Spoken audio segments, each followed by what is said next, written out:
ప్రసిద్ధ పుస్తకం rich dad poor dad రచయిత రాబర్ట్ కియోసాకి మరోసారి గ్లోబల్ ఎకానమీపై తీవ్రమైన హెచ్చరికలు జారీ చేశారు.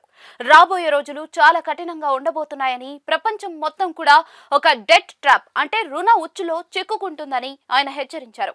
ప్రభుత్వాలు, బ్యాంకులు, పెద్ద సంస్థలు అన్నీ కూడా అప్పుల మీదే నడుస్తాయని, ఈ పరిస్థితి ఎప్పటికైనా పెద్ద ఆర్థిక సంక్షోభానికి దారితీస్తుందని కియోసాకి అభిప్రాయపడ్డారు.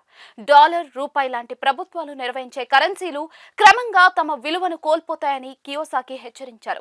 ప్రభుత్వాలు అవసరానికి మించి డబ్బు ముద్రించడం, పెరుగుతున్న ద్రవ్యోల్బణం వల్ల సాధారణ ప్రజల పొదుపు శక్తి తగ్గిపోతుందన్నారు.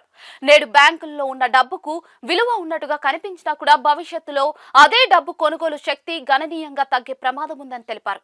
ఈ ఆర్థిక అనిశ్చితి నుంచి రక్షణ పొందాలంటే సంప్రదాయ కరెన్సీలపై ఆధారపడకుండా బంగారం, వెండి, బిట్ కాయిన్ లాంటి అసెట్స్ పై దృష్టి పెట్టాలని కియోసాకి సూచించారు. చరిత్ర చూస్తే సంక్షోభ కాలాల్లో బంగారం, వెండి లాంటి విలువైన లోహాలు తమ విలువను నిలుపుకున్నాయని, అలాగే ఆధునిక కాలంలో బిట్ కాయిన్ డిజిటల్ గోల్డ్ గా మారుతుందని ఆయన అభిప్రాయపడ్డారు. అయితే కేవలం ఆస్తులు కొనడం సరిపోదని, ప్రతి వ్యక్తి తన ఫైనాన్షియల్ నాలెడ్జ్ పెంచుకోవడం చాలా కీలకమని కియోసాకి స్పష్టం చేశారు. ఆదాయం ఎలా వస్తుంది, ఖర్చులు ఎలా నియంత్రించాలి, పెట్టుబడులు ఎలా పనిచేస్తాయి అనే విషయాలపై అవగాహన లేకపోతే కఠిన కాలాల్లో నిలబడడం కష్టమన్నారు.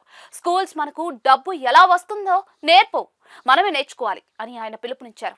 రాబోయే రోజుల్లో ఆర్థిక పరిస్థితులు మరింత క్లిష్టంగా మారే అవకాశం ఉందని కియోసాకి చెప్తూ ఉన్నారు. కాబట్టి ఇప్పటి నుంచే జాగ్రత్తగా ఆలోచించి అప్పులపై ఆధారపడకుండా పొదుపు, పెట్టుబడుల మధ్య సమతుల్యత సాధిస్తూ ముందుకు వెళ్లాలని ఆయన సూచిస్తూ ఉన్నారు. కఠిన సమయాల్లో నిలబడాలంటే భయం కాదు, సిద్ధతే నిజమైన భద్రత అన్నదే ఆయన సందేశం.